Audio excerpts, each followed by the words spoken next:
ஆதி காலத்து மனுஷங்க, அதாவது சேப்பியன்ஸ் லாஸ்ட்ல கண்டுபிடிச்ச அப்படி இல்லைன்னா இன்ஹாபிட் பண்ண இடம் அப்படின்னு பார்த்தீங்கன்னா America, Australia, New Zealand, Hawaii. So இந்த மாதிரி பிளேசஸ் தான் வந்து அவங்க லாஸ்ட்ல அவங்க கால் வச்சதே. எந்த ரீசனுக்காக அப்படின்னு சொன்னா இது எல்லாமே கடல் கடந்து வரணும். பெரிய பெரிய ஓஷன்ஸ் எல்லாம் கடந்து வந்து இந்த பிளேசஸ் அவங்க ரீச் பண்ணணும். And they didn't find any means of transport for that. So கடல் மார்க்கமாக வர்றதுக்கு ராஃப்டோ இல்லை அதை விட பெரிய வெசல்ஸோ அவங்க வந்து கண்டுபிடிச்சு அதை செஞ்சு அதை கொண்டுட்டு வர்றதுக்கு அவ்வளோ நாள் ஆயிடுச்சு. லைஃப்ல வந்து அதுக்கப்புறம் அவனுக்கு மேலும் மேலும் முன்னேற்றம் தான் இருந்ததை தவிர கொஞ்சம் கூட அவன் கீழே போகல. சேப்பியன்ஸ் வந்து அமெரிக்காலேயோ இல்லை ஆஸ்திரேலியாலேயோ காலடி எடுத்து வைக்கிற வரைக்கும் அங்கே உள்ள லிவிங் பீயிங்ஸ் எல்லாமே வந்து நேச்சுரலா அதனுடைய ஓன் பேஸ்ல எவல்யூஷன் நடந்துட்டு இருந்தது, பரிணாம வளர்ச்சி நடந்துட்டு இருந்தது. ஆனா என்னைக்கு அவன் உள்ள வந்தானோ அன்னையிலேருந்து அந்த ஹோல் கான்டினென்ட்டோட டாப் ப்ரையாரிட்டியே வந்து அவன் தான், சேப்பியன்ஸ் தான்.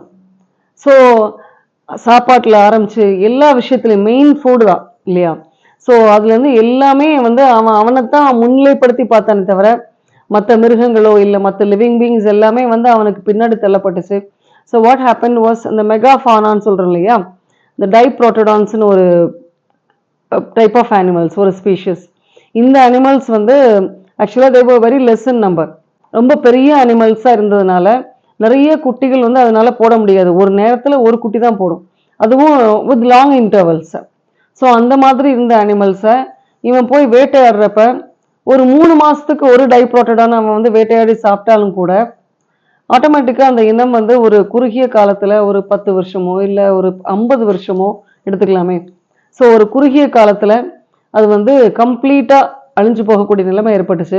இப்போ கேங்கரு, லயன்ஸ், இந்த நான் ஏற்கனவே சொல்லியிருக்கிறேன் ப்ரீவியஸ் வீடியோவில், லயன்ஸ்க்கு கூட கேங்கரூஸ் மாதிரி பவுச் இருந்துச்சு அதனுடைய குட்டிகளை வச்சுக்கிறதுக்கு அப்படின்னு சொல்லிட்டு.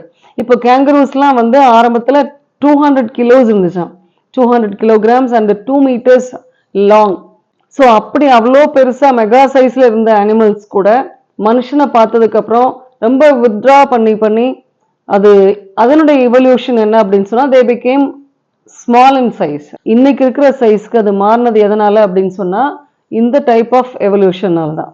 ஸோ இந்த உலகத்தில் ஃப்ரீயாக நடமாடிட்டு இருந்த மிருகங்களோ இல்லை பறவைகளோ இன்னைக்கு நம்ம கூட இல்லை அப்படின்னு சொன்னால் அதுக்கு மெயின் ரீசன் யார் அப்படின்னு சொன்னால் சேப்பியன்ஸ் தான்.